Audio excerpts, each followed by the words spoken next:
Halo semuanya, kembali lagi dengan CPS Sampurna di sini. Di kesempatan kali ini kita akan sedikit membahas tentang tugas akhir atau skripsi, atau kalau di kita nyebutnya capstone ya, Dav ya.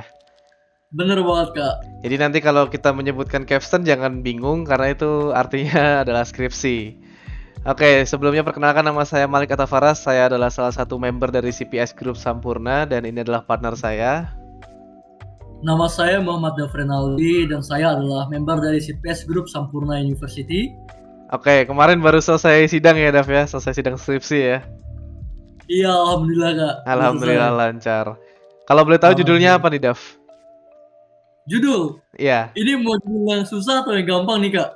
Oh, ada dua. Oke, satu-satu. Boleh sebutin semua. Oke, dimulai dari yang susah kali ya. Boleh. Kalau untuk yang susah, yang saya tulis di laporan skripsinya itu judulnya adalah Mini UAV Orientation Control Based on Fast Tracking Algorithm. Oke, itu Itu untuk yang itu susah susah kak. sih. Terus kalau untuk yang gampang, jadi di skripsi saya ini saya pengen develop sebuah sistem atau algoritma gimana dengan algoritma itu saya bisa memprogram UAV yang saya punya untuk bergerak mengikuti wajah dari penggunanya. Kayak Hmm, gitu sih, Kak. oke. Kan udah dapat judul yang susah tadi itu. Judul itu kan menentukan apa yang akan kita kerjakan ke depannya. Nah, dari Bener situ banget. kita juga bisa set target tuh, target capstone kita tuh mau apa aja, mau ngerjain apa aja gitu kan. Kalau boleh tahu targetnya apa aja nih, Dav, dari capstone kamu sendiri? Oke, untuk target itu ada dua, Kak, yang saya set di awal pertama kali saya ngerjain skripsi. Mm-mm. Untuk yang pertama, itu back again to the problem ya. Saya ingin develop sebuah algoritma untuk mengkontrol orientasi dari UAV Hmm. atau drone. Itu untuk yang pertama. Terus kalau untuk yang kedua, saya ingin algoritma yang saya punya ini yang sudah saya buat untuk bisa diimplementasikan to the current economic friendly commercialized UAV. Jadi saya ingin mereka itu punya ability untuk fast tracking selama mereka punya kamera attached di sistem mereka. Kayak gitu sih, Kak. Economic friendly ini di sini murah gitu ya artinya di pasaran gitu ya harganya ya. Iya bener banget Kak. Kenapa? Karena berdasarkan research yang udah saya lakuin, Mm-mm. itu UAV atau drone yang punya fast tracking ability itu sebenarnya udah ada, FYI. Tapi harganya itu terbilang cukup mahal. Karena itu, saya pengen develop sebuah algoritma yang lebih straightforward, simple, dan juga economic friendly gitu sih Kak. Oke, ini menarik banget nih soalnya kita ini kan dari mechanical engineering ya atau teknik mesin ya. Nah, Itu sangat apa ya, kalau boleh dikasih tahu mungkin mechanical engineer tentang coding-coding tuh mungkin cuma permukaannya aja. Kita belajar bener banget. tentang bahasa C++, Arduino, tapi kita cuma belajar penggunaan permukaannya aja. Terus kok Bener banget. kok bisa kamu tertarik ke sini gitu? Itu kenapa gitu? Kenapa memilih topik ini gitu? Kan ini identik Aduh. dengan coding-coding tadi. Iya, ini menarik banget sih pertanyaannya. Alasan kenapa ngambil topik ini. Iya. Oke, ini juga ada 2 alasan, Kak, ada 2 alasan. Oke. Untuk alasan yang pertama adalah karena saya punya ketertarikan di bidang programming, Mm-mm. itu yang pertama. Untuk yang kedua, mungkin ini bagi beberapa orang terkesan klasik ya, Waduh. cuma bagi saya ini adalah alasan terbesar sebenarnya kenapa saya berani challenge myself gitu kan. Alasannya adalah karena saya punya keinginan, punya cita-cita, punya mimpi untuk membangun perusahaan saya sendiri, my own technology based company. Jadi saya pengen membangun sebuah perusahaan yang berkaitan dengan teknologi yang bergerak di bidang digitalisasi, automation, dan juga artificial intelligence gitu sih Kak. Karena itu Oke. saya berpikir kalau misalnya skripsi ini adalah saat yang tepat lah untuk saya untuk challenge myself untuk terjun ke bidang itu. Mungkin ada orang yang baru terjun di dunia seperti mechanical engineering seperti kita atau di programming itu pasti wondering tentang apa yang kamu kerjakan ini. Boleh nggak sih jelasin sedikit tentang bagaimana cara kerja sistem yang kamu buat di sini? Oke, baik. Cara kerja secara general ya, Kak, ya. Hmm. Jadi karena algoritma yang saya buat ini memprogram UAV-nya untuk bergerak sesuai dengan posisi wajahnya dari usernya kan. Karena itu hal pertama yang bakal dilakukan oleh sistem saya adalah mendeteksi semua wajah yang ada di dalam frame.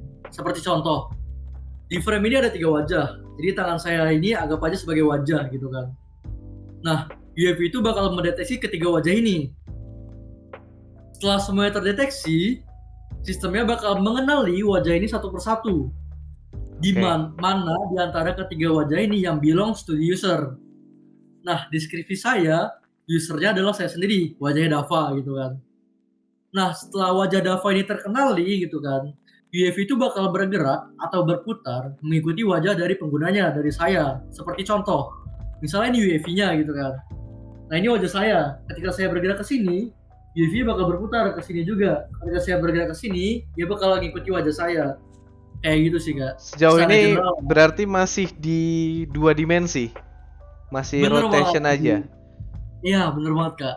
Oke, kalau berarti ada salah satu di future development-mu itu menjadikan itu 3D ya?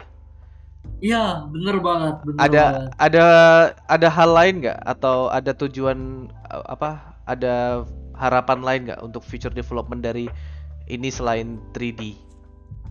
Oke, ini memang penting banget sih namanya future development ya. Ya, Untuk yang pertama, seperti yang kita ketahui nih, kalau semua metode atau algoritma yang kita propose itu pasti ada namanya kelemahan, ya nggak, Kak? benar sekali.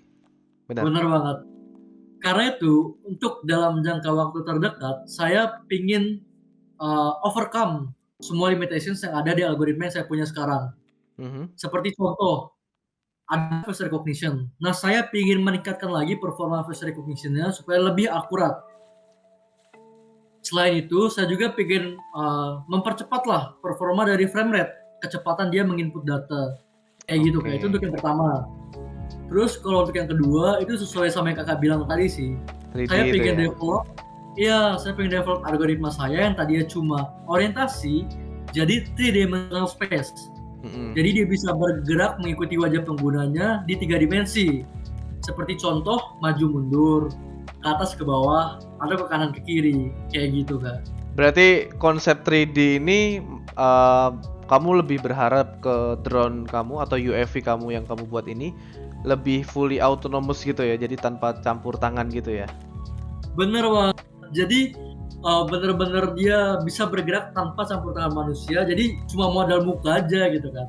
Tampakin muka kita dan dia bakal ngikutin kita. Gitu sih, Kak. Ini menarik banget sih karena kamu jurusan teknik mesin dan seperti yang kita tahu bahwa jurusan teknik mesin itu pengenalan terhadap programming itu mungkin ya ada di permukaan aja ya, Dav ya.